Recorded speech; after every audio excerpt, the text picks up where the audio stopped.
ಓಂ ನಮಃ ಶಿವಾಯ್. ಭಾರತ್ ಮಾತಾ ಶಿವಶಕ್ತಿ ಅವತಾರ್ ಪಿತಾಶ್ರೀ ಬ್ರಹ್ಮ ಬಾಬಾರವರ ವಾಣಿ. ಓಂ. ಪಿತಾಶ್ರೀ ಶಿವ ತಂದೆಯ ನೆನಪಿದೆಯೇ? ಮುರಳಿಯ ದಿನಾಂಕ 16/7/2026. ಪ್ರಾತಃ ಕ್ಲಾಸ್ ರಿವೈಸ್ ಕೋರ್ಸ್ 15/3/2020. ಓಂ ನಮಃ ಶಿವಾಯ. ನಿಶ್ಚಯ ಬುದ್ಧಿ ಮಕ್ಕಳೇ, ನನ್ನ ಬಾಬಾ ನಾನು ಯಾರು ಹೇಗಿದ್ದೀನೋ ಅಷ್ಟೇ ನಾನು ನಿಮ್ಮವನೇ ಆಗಿದ್ದೆ ಮತ್ತು ನಿಮ್ಮವನೇ ಆಗಿರುತ್ತೇನೆ. ಯಾರೂ ನನ್ನನ್ನು ನಿಮ್ಮಿಂದ ದೂರ ಮಾಡಲು ಸಾಧ್ಯವಿಲ್ಲ. ಇದು ನಿಶ್ಚಯ ಬುದ್ಧಿ ಮಕ್ಕಳ ಗುರುತು. ಓಂ ನಮಃ ಶಿವಾಯ್. ನೋಡಿ ಮಕ್ಕಳೇ, ಇದು ತಂದೆಯ ಪ್ರೀತಿ. ಆ ಪ್ರೀತಿ ನಿಮ್ಮನ್ನು ಎಳೆದು ತಂದಿದೆ.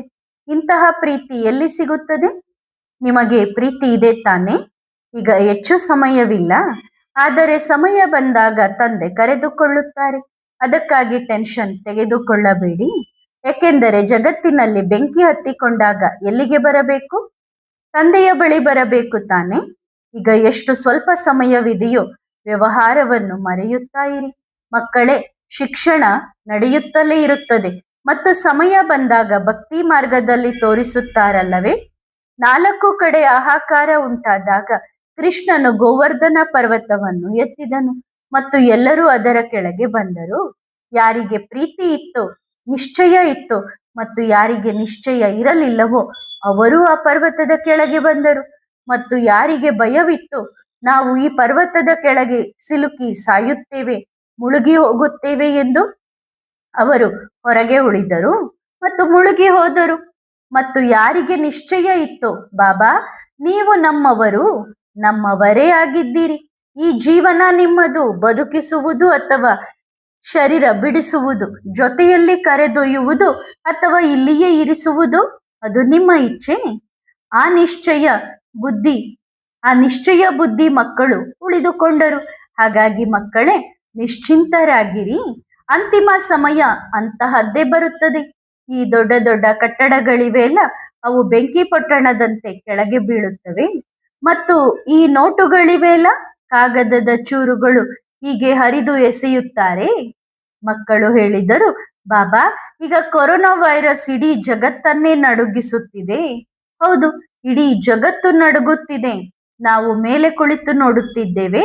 ಇದು ಮೇಲಿನವರೆಗೆ ತಲುಪುವುದಿಲ್ಲ. ಮಕ್ಕಳೇ, ಮೇಲೆ ಬಂದು ಬಿಡಿ ಭಯವಾದರೆ. ಬಾಬಾ ಇದನ್ನು ಸಂಭಾಳಿಸಿ. ಮಕ್ಕಳು ಕೇಳಿದರು, ಬಾಬಾ ಇದು ನಿಲ್ಲುತ್ತದೆಯೇ ಅಥವಾ ಇನ್ನೂ ಹೆಚ್ಚಾಗುತ್ತದೆಯೇ? ಇದು ಮಕ್ಕಳೇ ಇನ್ನೂ ಹೆಚ್ಚಾಗುತ್ತದೆ. ಪ್ರಭಾವಿತರಾಗುತ್ತಿದ್ದಾರೆ, ಆಗುತ್ತಾರೆ ಕೂಡ.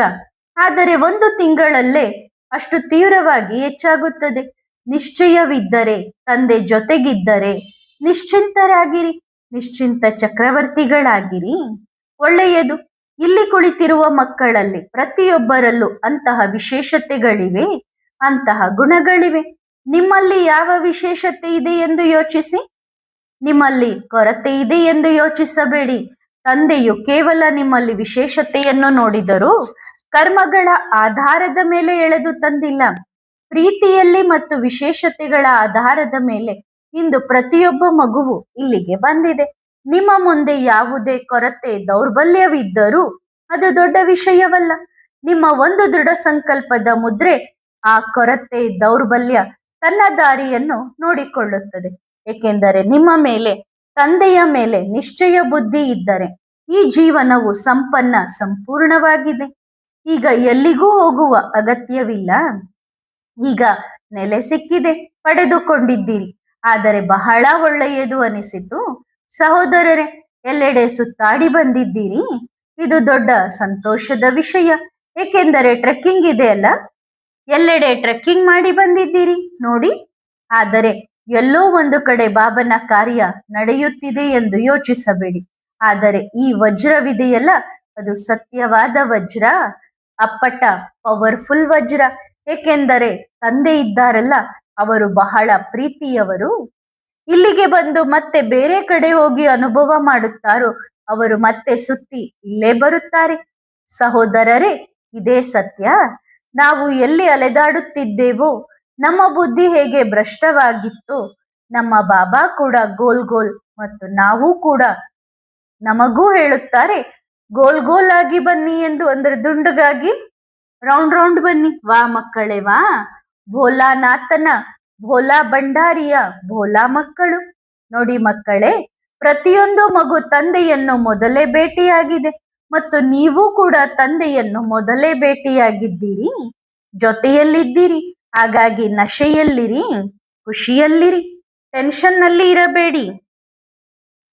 ತಂದೆಯ ಮನೆಯಲ್ಲೂ ಟೆನ್ಷನ್ ನಲ್ಲಿ ಇದ್ದರೆ ಹೇಗೆ ನಡೆಯುತ್ತದೆ?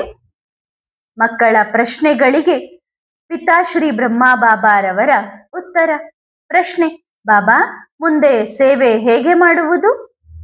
ಮುಂದೆ ಯಾವ ಸೇವೆ ಸಿಗುತ್ತದೋ ಹಾಗೆ ಎಲ್ಲರಿಗೂ ಸಂದೇಶ ಕೊಡಿ.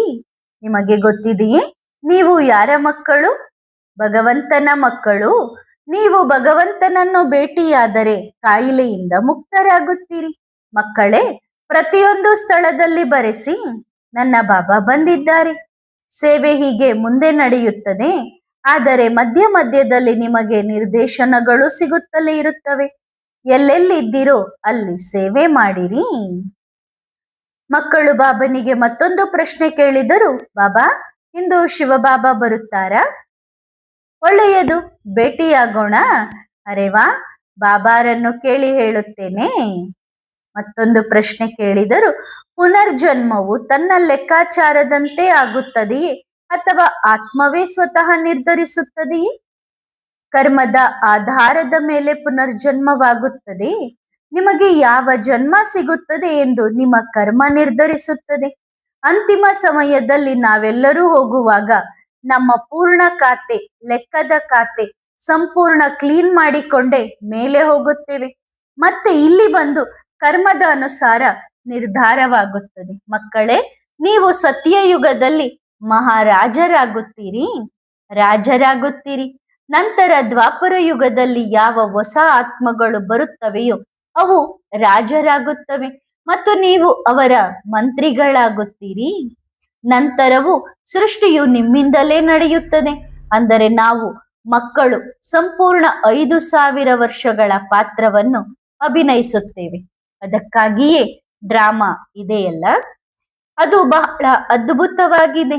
ಈಗ ಅಂತಹ ಸಮಯ ಬರುತ್ತದೆ, ಹೇಳಿ ಹೇಳಿ ನಿಮ್ಮ ಧ್ವನಿಯೂ ಕೂಡ ಕುಳಿತುಕೊಳ್ಳುತ್ತದೆ, ಅಂದ್ರೆ ವಾಯ್ಸ್ ಕೂಡ ಹೋಗುತ್ತೆ.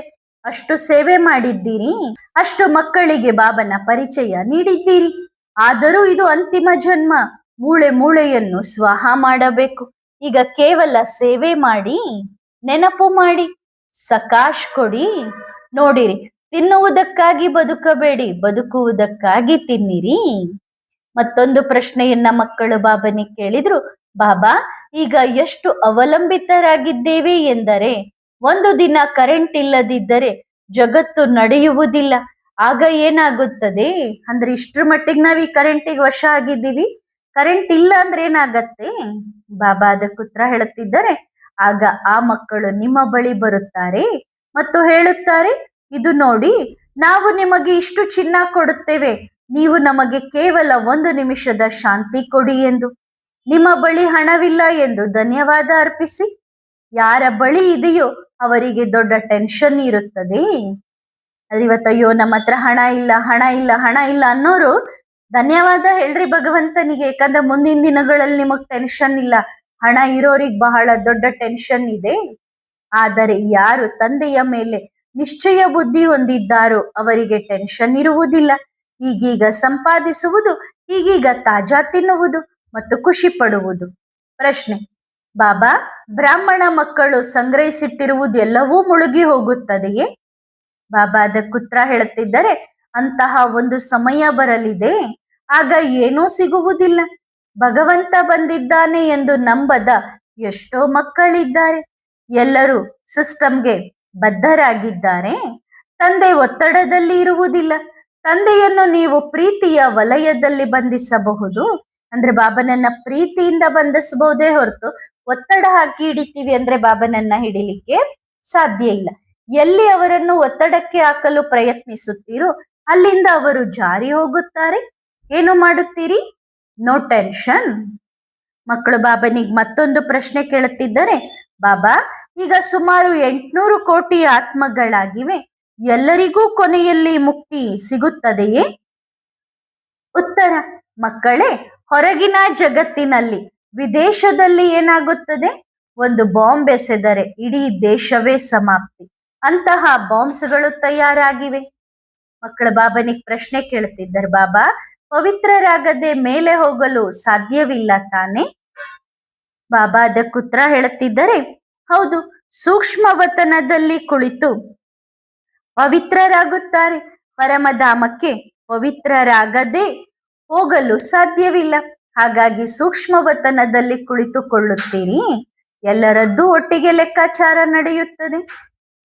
ಒಳ್ಳೆಯದು ಮಕ್ಕಳೇ. ಆತ್ಮಿಕ ಮಕ್ಕಳು ಆತ್ಮಿಕ ತಂದೆಗೆ ಮಾಡುವ ನೆನಪು, ಪ್ರೀತಿ ಮತ್ತು ನಮಸ್ತೆ. ಧನ್ಯವಾದ ಬಾಬಾ, ಶುಕ್ರಿಯಾ. ವರದಾನ.